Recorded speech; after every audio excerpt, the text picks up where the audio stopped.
नमस्कार, मैं रवीश कुमार। महाराष्ट्र की राजनीति में जो हुआ है उस पर आगे बढ़ने से पहले आइए प्रधानमंत्री मोदी का वह महान वाक्य सुनते हैं जो उन्होंने इसी 27 जून को मध्य प्रदेश के बीजेपी कार्यकर्ताओं के सामने कहे थे। यह महान वाक्य राष्ट्रवादी कांग्रेस पार्टी के संबंध में है जो आज टूटकर महाराष्ट्र में बीजेपी की सरकार में शामिल हो गई। पहले आप इस बयान को सुनिए, फिर आगे बढ़ते हैं। अगर मैं एनसीपी की बात करूं तो एनसीपी पर भी करीब 70,000 करोड़ रुपए के घोटालों का आरोप है। महाराष्ट्र स्टेट कोऑपरेटिव बैंक घोटाला, महाराष्ट्र सिंचाई घोटाला, अवैध खनन घोटाला, इनकी लिस्ट भी बहुत लंबी है। इन पार्टियों के घोटालों का मीटर कभी डाउन ही नहीं होता। 27 जून को प्रधानमंत्री नरेंद्र मोदी एनसीपी को दर्जनों घोटालों से जोड़ते हैं और 2 जुलाई को एनसीपी से तमाम विधायक निकलकर उनकी पार्टी की सरकार का हिस्सा बन जाते हैं। इतना बड़ा मजाक केवल प्रधानमंत्री मोदी ही कर सकते हैं, क्योंकि उन्हें पता है कि वे कुछ भी बोलेंगे, कुछ भी करेंगे, जनता को फर्क नहीं पड़ता है। जनता उनकी राजनीति को धर्म की निगाह से देखती है, उसी चश्मे से देखती रहेगी। इसलिए वे भाषण तो भ्रष्टाचार के खिलाफ देते हैं, मगर राजनीति उन्हीं के साथ करते हैं जिन पर भ्रष्टाचार के आरोप लगाते हैं। अजीत पवार के साथ आज जो भी विधायक गए, जो सांसद गए, उनमें से कईयों के खिलाफ आयकर विभाग और ईडी ने भयंकर मामलों में केस दर्ज किए हैं। महाराष्ट्र में बाला साहब ठाकरे की शिवसेना टूट गई, शरद पवार की एनसीपी टूट गई। ठीक 1 साल पहले शिवसेना को तोड़कर एकनाथ शिंदे महाराष्ट्र के मुख्यमंत्री बने थे। आज अजित पवार एनसीपी को तोड़कर या अपने साथ उठाकर राजभवन चल दिए और उप मुख्यमंत्री बन गए। इस राज्य की जनता एक ऐसे सियासी चौराहे पर अकेली खड़ी नजर आ रही है जहां उसका कोई नहीं। अब वो किसी को भी वोट देगी, सरकार बीजेपी की बनेगी। बीजेपी को वोट नहीं देगी तो भी सरकार बीजेपी की बनेगी। 2019 में अजित पवार इससे पहले भी सुबह सुबह देवेंद्र फडणवीस के साथ राजभवन पहुंच गए थे। इस बार दोपहर को गए और उस वक्त उप मुख्यमंत्री पद की शपथ ले ली। यह सरकार 80 घंटे ही चली, फिर अजित पवार इस्तीफा देकर एनसीपी में आ गए और देवेंद्र फडणवीस इस्तीफा देकर बीजेपी में ही रह गए। वे भारत की राजनीति में शायद पहले उप मुख्यमंत्री हैं जो 5 साल मुख्यमंत्री रहे हैं, फिर उसके बाद 80 घंटे के लिए मुख्यमंत्री बने हैं और पिछले 1 साल से उप मुख्यमंत्री के पद पर बने हुए हैं। आज अजीत पवार राजभवन पहुंचे, वहां उनके साथ समर्थक विधायक भी थे। शपथ ग्रहण समारोह के बाद भारत माता की जय के नारे लगे। कभी देवेंद्र फडणवीस भाषण दिया करते थे कि अजीत पवार पर इतने घोटालों के आरोप हैं कि जब उनकी सरकार बनेगी तो अजीत पवार दादा जेल में चक्की पिसिंग। ये वीडियो बयान काफी वायरल हो रहा है। अब देवेंद्र फडणवीस और अजीत पवार शिंदे की सरकार में एक साथ उप मुख्यमंत्री बन गए हैं। तो आप भी बोलिए, भारत माता की जय।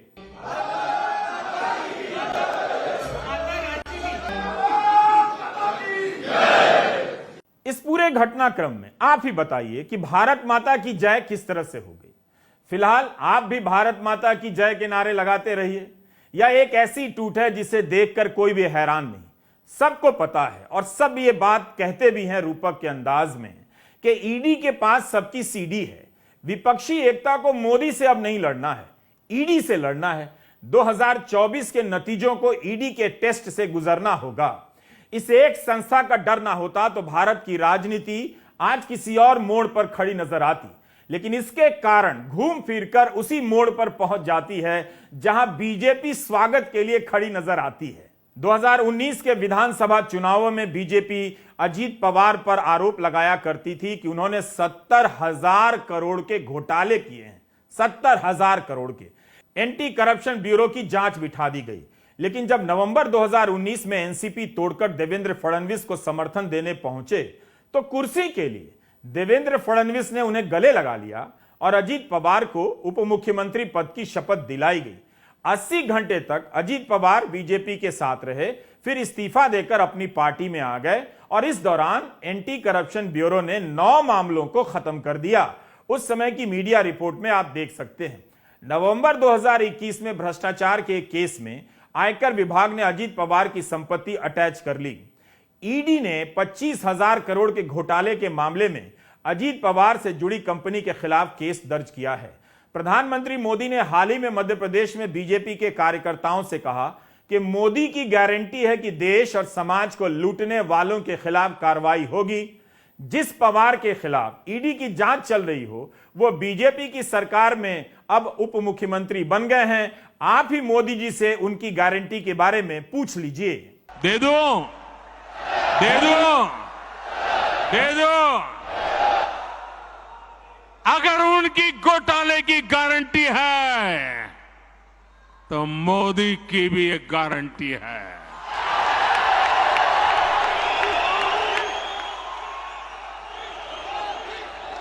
और मेरी गारंटी है हर घोटालेबाज पर कार्रवाई की गारंटी।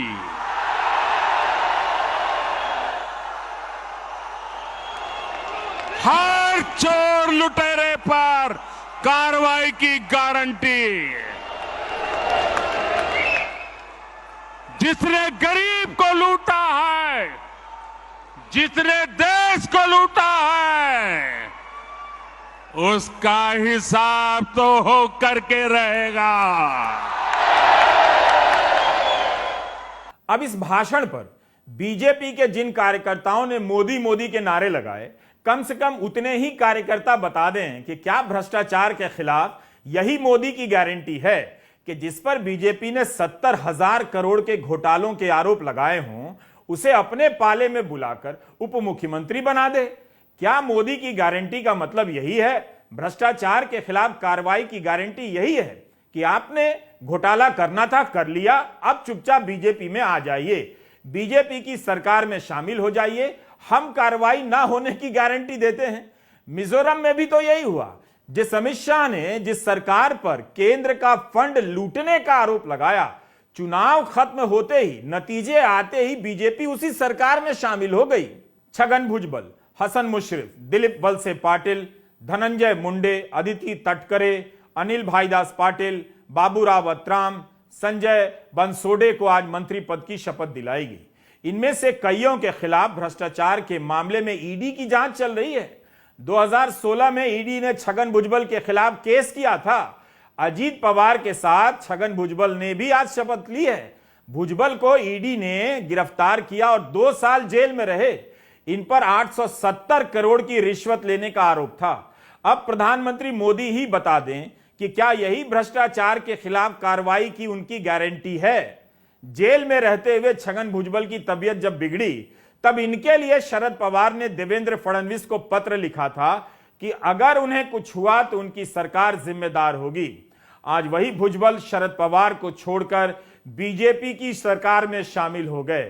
दे दो, दे दो, दे दो। अगर उनकी घोटाले की गारंटी है तो मोदी की भी एक गारंटी है।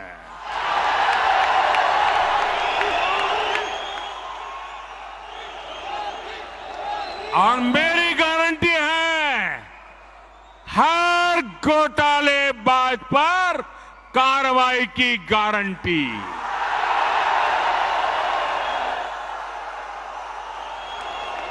हर चोर लुटेरे पर कार्रवाई की गारंटी। जिसने गरीब को लूटा है, जिसने देश को लूटा है, उसका हिसाब तो हो करके रहेगा।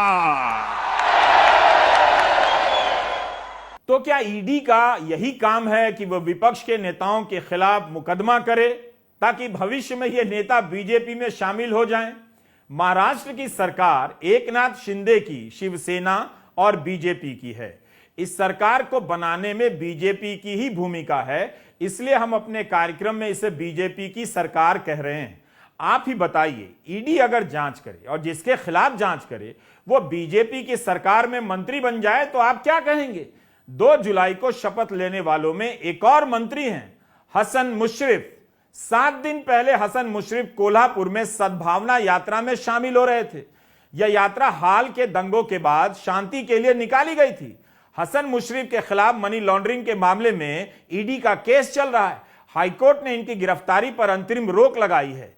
ईडी ने आरोप लगाया कि इन्होंने 40,000 किसानों से 10-10 हजार रुपए लिए और हड़प गए। बताइए, जिस व्यक्ति के खिलाफ ईडी ने किसानों का पैसा हड़पने का मामला दर्ज किया हो, वो अब बीजेपी की सरकार में मंत्री बन गए हैं। हफ्ता भर पहले हसन मुशर्रफ नफरती राजनीति के खिलाफ सद्भावना मार्च में नारे लगा रहे थे। भाजपा को भी ऐतराज नहीं है कि उसकी राजनीति के खिलाफ सड़क पर उतरने वाले, कल तक नारे लगाने वाले हसन मुशर्रफ उनकी सरकार बनवा रहे हैं, बचा रहे हैं, सरकार में शामिल हो रहे हैं। पूरी बीजेपी में लोकसभा और राज्यसभा का एक भी सांसद मुस्लिम नहीं है। मोदी सरकार में नकवी के हटने के बाद एक भी मुस्लिम मंत्री नहीं है, मगर महाराष्ट्र में हसन मुशर्रफ को मंत्री बनाया गया और ये बनने भी चले गए। जिस राज्य में 1 महीने के भीतर मुस्लिम युवकों को घेर कर मार देने की 2 घटनाएं हुई हैं, उस राज्य का एक मुस्लिम विधायक बीजेपी शिवसेना की सरकार में मंत्री बन जाता है। हमारा सवाल प्रधानमंत्री मोदी से है कि क्या यही मोदी की गारंटी है कि जो भी भ्रष्ट है वो बीजेपी में आ जाए, कार्रवाई ना होने की गारंटी दी जाएगी? दे दो, दे दो, दे दो। अगर उनकी घोटाले की गारंटी है तो मोदी की भी एक गारंटी है।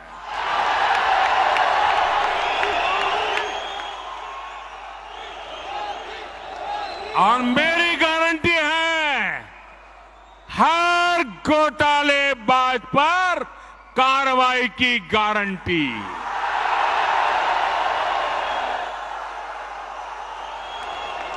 हर चोर लुटेरे पर कार्रवाई की गारंटी।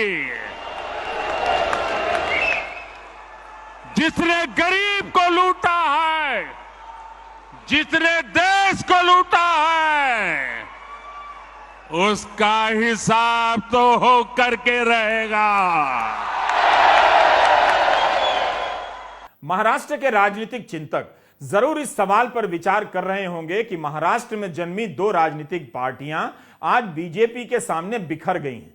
कभी इनके नेता हुंकारे भरा करते थे तो लगता था महाराष्ट्र से आवाज आ रही है, आज बीजेपी के सामने गिड़गिड़ाते नजर आते हैं।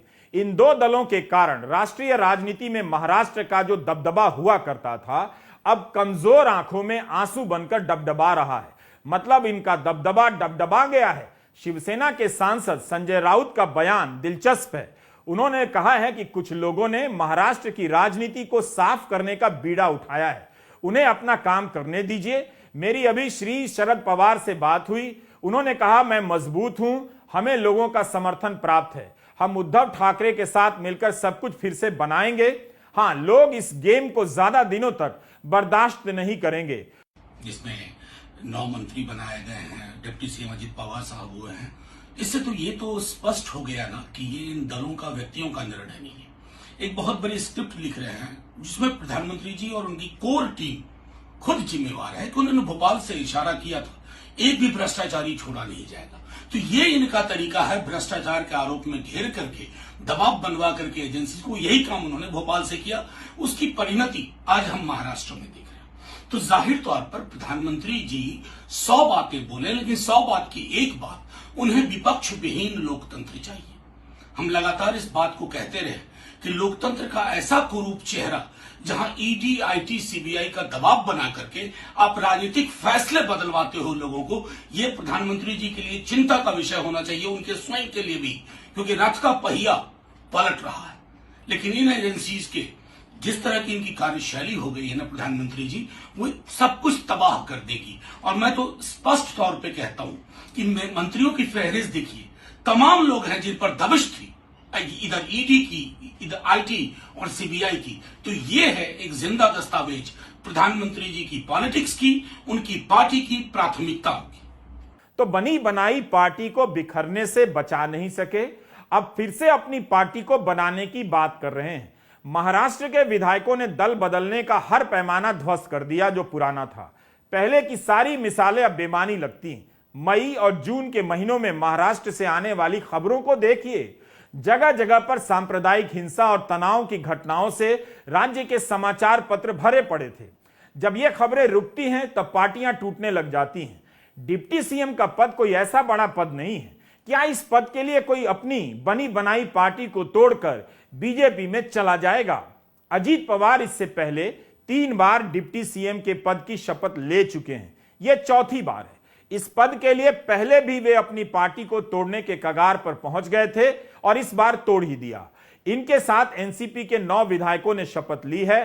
संख्या कितनी है कोई नहीं जानता। अब सोचिए बीजेपी के विधायकों का हाल। मंत्री बनने का सपना देखते रह गए होंगे। दूसरे दल से टूटकर कोई मुख्यमंत्री बन जाता है, कोई उप मुख्यमंत्री बन जाता है और मंत्री बन जाता है और बीजेपी के विधायक रह जाते हैं। मीडिया रिपोर्ट के अनुसार अजीत पवार ने जो पत्र सौंपा है उस पर 29 विधायकों के दस्तखत हैं। हालांकि अभी इसकी पुष्टि नहीं हुई है। आज सुबह अजीत पवार कुछ विधायकों और पार्टी नेताओं को अपने घर बुलाया था उन्होंने। आज के दिन शरद पवार पुणे में थे।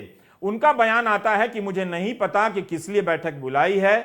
अजीत पवार विपक्ष के नेता हैं, वे बैठक बुला सकते हैं, बुलाते रहते हैं। मुझे बैठक के बारे में ज्यादा जानकारी नहीं है। ऐसा लगता है कि शरद पवार को भी अंदाजा हो गया होगा कि महाराष्ट्र में उनका सियासी टाइम ओवर हो चुका है।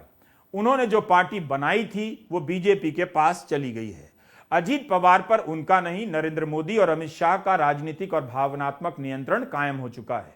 मुख्यमंत्री एकनाथ शिंदे का बयान है कि मंत्रिमंडल में किसे क्या पद मिलेगा इस पर चर्चा करने के लिए बहुत टाइम है। हम सभी महाराष्ट्र के विकास के लिए साथ आए हैं।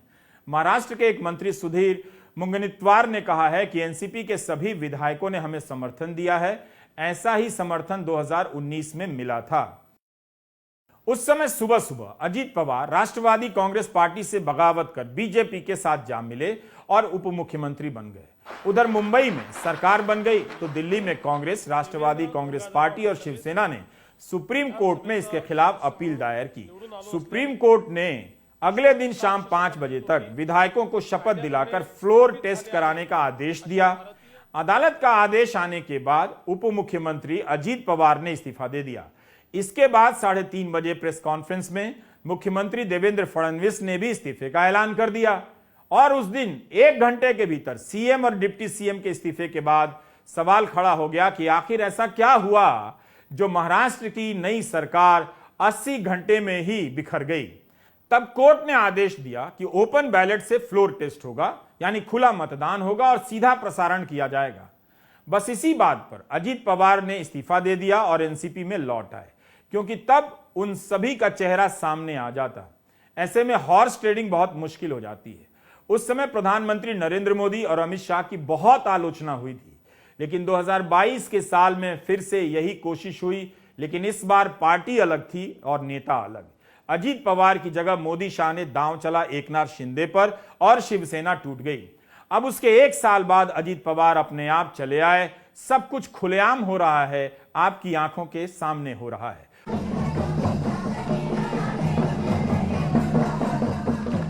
और प्रधानमंत्री की इस मुद्रा को गौर से देखिए। मध्य प्रदेश के शहडोल में राष्ट्रीय सिकल सेल एनीमिया उन्मूलन मिशन 2047 लॉन्च हो रहा है। प्रधानमंत्री के सामने सांस्कृतिक नृत्य पेश किया जा रहा है। आपको लग सकता है कि प्रधानमंत्री एनीमिया के बारे में गंभीरता से सोच रहे हैं, लेकिन महाराष्ट्र की घटना बता रही है कि ईडी की भय से सबको एनीमिया हो गया है। वे जब भी चाहेंगे अपनी पार्टी में बुला लेंगे और इन्हें आना पड़ेगा। चाहे अजीत दादा पवार हो या छगन भुजबल हो, सभी को आना पड़ेगा। प्रधानमंत्री मणिपुर नहीं गए, लेकिन मध्य प्रदेश गए और इसका असर महाराष्ट्र में हो गया। संसद में दिया गया प्रधानमंत्री का वो बयान याद आ रहा है कि ईडी के कारण विपक्ष एक हो गया है। इस बयान का नया मतलब आज समझ में आया कि ईडी के कारण विपक्ष बिखर गया है और विपक्ष भाजपा का हो रहा है। लेकिन इन लोगों ने ईडी का धन्यवाद करना चाहिए कि ईडी के कारण ये लोग एक मंच पे आए हैं। ईडी ने इन लोगों को एक मंच पर ला दिया है। और इसलिए जो काम देश के मतदाता नहीं कर पाए। महाराष्ट्र की राजनीतिक पहचान समाप्त हो चुकी है। जिस शिवसेना और एनसीपी से इस राज्य की राजनीति जानी जाती थी, अब वो दल भाजपा के हैं, भाजपा में हैं। महाराष्ट्र के मुख्यमंत्री एकनाथ शिंदे ने कहा है कि महाराष्ट्र की डबल इंजन सरकार अजीत पवार के आते ही ट्रिपल इंजन की सरकार हो गई। इसमें एक मुख्यमंत्री और दो उप मुख्यमंत्री हैं। अब ट्रिपल इंजन की सरकार बुलेट ट्रेन की तरह दौड़ेगी। मणिपुर में भी डबल इंजन की सरकार है। वहां 3 मई से हिंसा हो रही है और राज्य जल रहा है, किसी को परवाह नहीं। एनसीपी से राज्यसभा सांसद प्रफुल्ल पटेल तो पटना भी गए थे विपक्ष की बैठक में। आज वे अजीत पवार के साथ नजर आए। दरअसल प्रफुल्ल पटेल के खिलाफ भी ईडी की जांच चल रही है। पिछले साल जून में मनी लॉन्ड्रिंग के केस में ईडी ने एक व्यावसायिक इमारत को अटैच कर दिया। दाऊद इब्राहिम के गुर्गे इकबाल मिर्ची से जुड़ा मामला था। अब बताइए, ये प्रफुल्ल पटेल अजीत पवार के साथ पार्टी छोड़कर किधर गए हैं? बीजेपी की सरकार बनाने के लिए, बचाने के लिए। अजीत पवार ने कहा है कि उन्हें सबका आशीर्वाद हासिल है। उन्होंने नाम तो नहीं लिया कि शरद पवार का आशीर्वाद हासिल है या नहीं, मगर कहा कि आप इंतजार कीजिए और देखते जाइए। क्या अब यही देखना बाकी है कि शरद पवार भी चलते हुए आएंगे और बीजेपी में शामिल हो जाएंगे? लेकिन कहीं भी चले जाने वाले शरद पवार क्या पटना से लौटकर उस एनसीपी के साथ चले जाएंगे जो अब बीजेपी की सरकार का हिस्सा है? अब यही देखना बाकी है। बिना अपनी पार्टी के शरद पवार विपक्षी एकता की राजनीति कैसे करेंगे? शरद पवार ने एक बात कही है कि नई पार्टी फिर से खड़ी करेंगे और जनता के बीच जाएंगे। क्या उनका बयान महाराष्ट्र में नई सियासी करवट लेने के लिए काफी है, या फिर जो होना था वो हो चुका है? 2024 का चुनाव महाराष्ट्र में दिलचस्प होने जा रहा है। उद्धव ठाकरे और शरद पवार जीरो से शुरू करेंगे। क्या जनता उन्हें फिर से महाराष्ट्र का हीरो बनाएगी? नमस्कार, मैं रविश कुमार।